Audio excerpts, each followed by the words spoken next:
In video game land, medical kits breed like rabbits, and heroes worth their salt can absorb any number of bullets and blunt force trauma with nothing more than a grunt. For those larger injuries that can't be healed by throwing some conveniently placed herbs at them though, you'll surely need a doctor. Unfortunately though, doctors in video games seem to be either grossly underqualified or guilty of serious professional misconduct and ethical violations. Apparently, video game universities love handing out all manner of doctorates like sweeties at a pantomime to any Tom, Dick or Harry who happens to own a lab coat. In this list, however, we'll only be covering medical doctors, so any theoretical physicists, mad scientists or roboticists will not be considered. They all still deserve to lose their jobs, mind you, but they deserve to lose totally different jobs. So, for infractions ranging from overprescribing medication to outright murdering patients, we are taking a long overdue look at these doctors to see if they really are who they say they are. Order! Order! The Triple Jump Court for Medical Malpractice is now in session. I'm Judge Ben from Triple Jump, and here are 10 video game doctors who need to lose their license. Number 10. Dr. Mario. Dr. Mario. Becoming a professionally qualified chemist requires a 4-year-long bachelor's degree from a reputable university, as well as several years of practical experience and postdoctoral study. Now, I don't want to sound elitist and say that a tradesman can't become a chemist. Of course they can. But between his busy plumbing business, his gorilla and Koopa busting, and his hobbies of tennis, paper crafts, and visiting historic castles, let's just say I'm not convinced Mario has put the hours in. Case in point, when faced with a batch of dangerous viruses, his first impulse is to play a combination of Tetris, Dominoes, and Puyo Puyo. And yes, that's viruses rather than viri. In Latin, virus is a neuter noun, and as we all know, neuter nouns in Latin, as well as ancient Greek of course, end in a in their plural nominative and accusative cases. Vira is therefore an acceptable instance of the nominative/accusative plural, but never viri. However, since we aren't speaking about Latin in the rest of this list or for the rest of our lives, viruses. Okay? Where was I? Right, Mario's solution to seemingly any sickness is to throw handfuls of multicolored capsules at it. While experimenting with different treatments is part and parcel of virology, hurling constant medication at germs and viruses can actually make them stronger and more resistant to antibiotics. Also, even if Mario is qualified, then he is at least guilty of overprescribing medication. Seriously, those pills never stop coming. Number 9. Dr. Edward Richtofen. Call of Duty. This should be cut and dry, considering Dr. Edward Richtofen is an admitted Nazi scientist, but while his trial in Nuremberg is still pending, we can go ahead and strip him of his medical license ahead of time. Now, while Richtofen's colleague, Dr. Ludwig Maxis, was the one responsible for the zombie outbreak in the Call of Duty universe, he is unfortunately unable to stand trial, what with him being wiped from existence. However, as his assistant, Richtofen is still confined to our reality and can be tried in his stead. Being a Nazi scientist, it isn't surprising that his doctorate was used to monstrous ends, torturing patients, brainwashing them, injecting them with vodka, and removing their spleens without permission. Seriously, people, ask first. He also assisted in experimentation on Fluffy the dog, meaning he's guilty of serious animal abuse and bringing about the existence of hellhounds, which is just rubbing salt into the wound. Actually, he probably did that as well. Additionally, I don't know if teleporting his superior to the moon using an experimental device powered by an extraterrestrial element comes under medical court jurisdiction, but let's file it under reckless endangerment all the same. Number 8. Dr. Albert Conchiello. Dead Rising 3. The Dead Rising series has a habit of labeling its bosses as psychopaths regardless of the actual harmless nature of most people suffering from the condition, so let's take this in-game diagnosis with a massive grain of salt, shall we? However, as Dr. Conchiello walks around harvesting the organs of innocent survivors while covered in their stolen jewelry, it's safe to say that he is not entirely sound from a mental perspective. With a frivolous attitude towards stabbing people with anesthetic, attacking them with surgical saws, and disguising his still-living victims as decoys during fights, it's clear that he's playing fast and loose with the Hippocratic Oath. Most of Dead Rising's villains went mad because of the apocalypse, but Conchiello seems to have been planning this for a while. No one, especially a doctor, decides to start harvesting organs on a whim. In reality, people suffering from mental illness can certainly become talented and valuable members of the medical field. Also, there are screenings in place to weed out those who would cause undue harm, with an aim towards keeping both patients and doctors alive. I have to imagine Dr. Conchiello wouldn't have gotten anywhere near an actual staff room, which is Good, because even the doctors on this list wouldn't want to share one with him. Number 7. Dr. Adrian Baker, Heavy Rain. It's safe to say that if someone shares a nickname with one of the most prolific serial killers of all time, and the only doctor found guilty of murdering multiple patients, then it should be considered a bit of a red flag? Dr. Adrian Baker goes by the name Dr. Death and uses his house as a makeshift pharmacy to deal out prescription drugs to various criminals. It is rather amazing that he gets any repeat customers though, because as soon as someone steps inside, he proceeds to drug, torture, and kill them. That is no way to treat your guests, Adrian. Speaking of guests, Baker is also a landlord and doesn't seem to be choosy about his tenants, renting out his flat to the Origami Killer. That vacancy advert must have been incredibly specific. Admittedly, during the events of Heavy Rain, he has already had his medical license revoked, but he is still going by the title of doctor. Continuing to practice medicine after losing your license is, shocker, against the law and can result in fines and a prison sentence. But as he is also a serial killer with a sizable body count, that's probably splitting hairs at this point. Number 6. You, Surgeon Simulator. Yes, you! You are the 6th most horrendous doctor we have ever had the misfortune of encountering. Look, you even outranked a serial killer. Actually, is that you?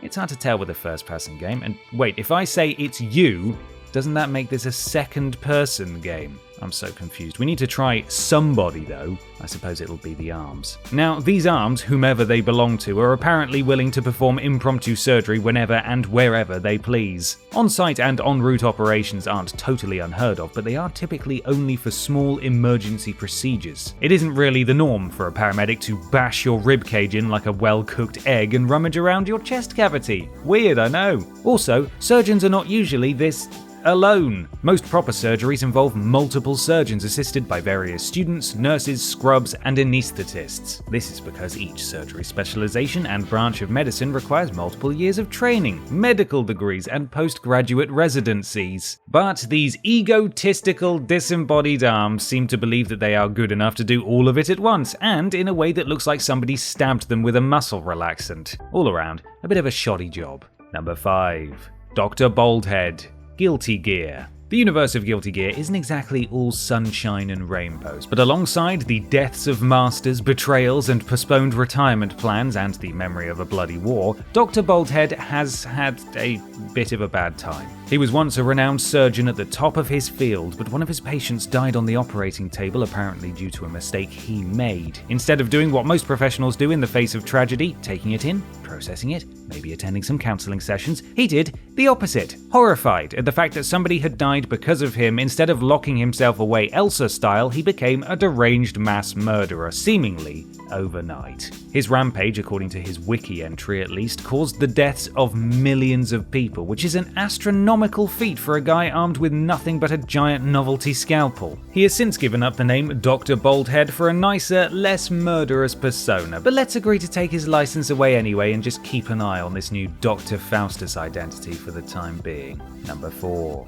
Dr. Mundo, League of Legends. Far be it from me to say who can or cannot become a doctor, but born without a conscience would seem like a major deal breaker for most, if not all, medical schools. And yet, Dr. Mundo apparently found the one institution that was willing to give a license to not only a colossal purple Hulk, but one with 38 murder acquittals on his criminal record. That's the guy we want. Get him in here. Whether or not he had been found guilty, these charges would have surely showed up on any basic record check, so whoever approved his license needs to take a long look at themselves. Although, considering the state of that universe, they probably have more important things going on than checking the validity of paperwork. Mundo was apparently born with no sense of self-preservation, as he frequently experiments on himself, which goes to explain his unique appearance. Sick gains though, brah. You may notice he isn't actually in the courtroom right now, but only because he doesn't fit through the door. With a long childhood history of kidnapping, killing, and experimenting on local pets, Dr. Mundo did manage to make some strides in researching how the human brain responds to pain, though those research papers will be a bit hard to read due to how red and sticky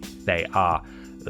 Number 3. Dr. J.S. Steinman, BioShock. If you were living in a place where the modus operandi was zero moral or ethical consequences for your actions, going to the doctors would be a bit of a risky move. Oh, my arm's falling off. Yeah, It does that sometimes. The doctor! Oh, no, I wouldn't want to bother him with this. I think I'll just go and lie down. While Steinman was a highly respected and praised surgeon above the water, once he went into Rapture, well, things went downhill. When the magic genetic changing soup Adam was discovered, he found that it was a useful tool for his plastic surgery business, and unfortunately, he might have gone a bit overboard with it. Though technically, everyone in Rapture is overboard.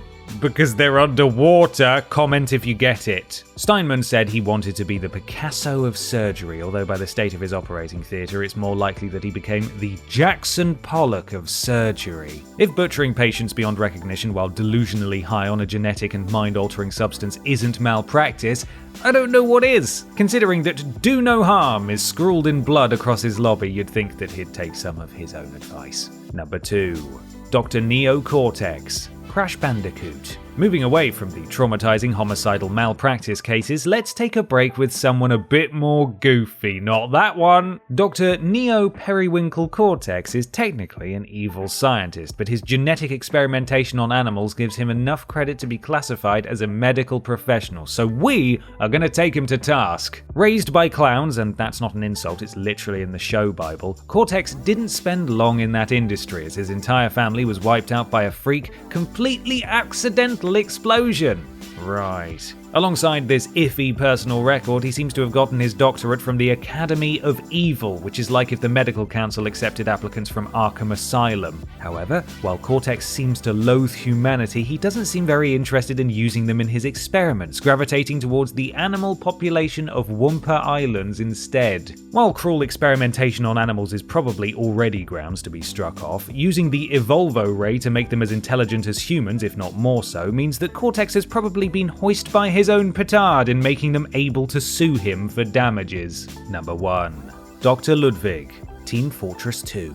Under the 1949 Geneva Convention, Army medics are officially classified as non-combatants, working as a neutral party to treat injured soldiers in the field. However, as not everyone on the enemy team has brushed up on their rules of international war, medics do still need to be trained in normal, everyday soldiering. Team Fortress 2's medic, Dr. Ludwig, however, seems to have taken this training a little eagerly, what with the syringe guns, the crossbow, and what is possibly the first aid version of a flamethrower. The in-game summary for the medic also doubles as his arrest warrant, reading, "What he lacks in compassion for the sick, human dignity, and any sort of verifiable formal training in medicine, the medic more than makes up for with a bottomless supply of giant needles." This, along with an origin story setting his training in the uh-oh period of European modern history, perhaps also suggests he may be next on the docket when Dr. Richtofen's other trial is finished. With pet pigeons flying around his operating theatre, a casual approach to anesthetic, and an over-reliance on his experimental healing ray, it's no wonder that he openly admits to having already lost his license, which means he shouldn't have been on this list in the first place, actually. Was that a waste of our time? Was that a waste of your time? I mean, you're the one who clicked on a video about fake video game doctors, so really you don't have any room to complain.